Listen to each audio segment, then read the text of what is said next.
பிரபல நடிகை மதுமதி அவர்கள் காலமாகியிருக்காங்க. திரையுலகினர் தொடர்ந்து இரங்கல் தெரிவித்து வந்துட்டுருக்காங்க. இந்தி திரையுலகின் மூத்த நடிகையும் பிரபல நடன கலைஞருமான மதுமதி காலமாகியிருக்காங்க. இவங்களுடைய வயது 87. கடந்த சில மாதங்களாக உடல்நலக்குறைவால் அவதிப்பட்டு வந்தவங்க மும்பையில் காலமாகியிருக்காங்க. 1950 மற்றும் 60களில் அங்கேன், முஜ்ஹே ஜீனோ தோ, டவர் ஹவுஸ், சிகாரி போன்ற பல பிரபலமான திரைப்படங்கள் நடித்து அந்த காலகட்டத்தில் சிறந்த நடன கலைஞராகவும் இவங்க வரவேற்பை வாங்கியிருக்காங்க. ஹெலன் உள்ளிட்ட புகழ்பெற்ற நடன நட்சத்திரங்களுடன் இவங்க ரொம்பவே பேசப்பட்டவங்க.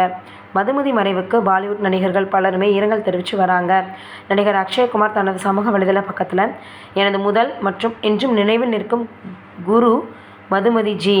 எனக்கு தெரிந்த ஒவ்வொரு நடன அசைவையும் உங்களிடமிருந்து தான் நான் கற்றுக்கிட்டேன். உங்கள் நினைவுகள் எப்போதுமே என்னோடு இருக்கும். ஓம் சாந்தின்னு பதிவு போட்டிருக்காரு.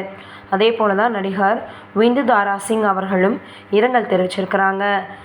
என்னுடைய ஆசானும் வழிகாட்டியுமான மதுமதி ஜி அமைதி அடையட்டும். அன்பும் ஆசீர்வாதம் நிறைந்த அழகான வாழ்க்கையை வாழ்ந்த இந்த மகத்தான நடன நாயகிக்கு எங்களின் மரியாதைன்னு தெரிவிச்சிருக்கிறாங்க. இப்போ இது சமூக வலைதளங்களில் வைரலாகி வருது. நம்மளுடைய சார்பாக அவங்களுடைய ஆன்ம சாந்தியரே கடவுளை வேண்டிக்கலாம்.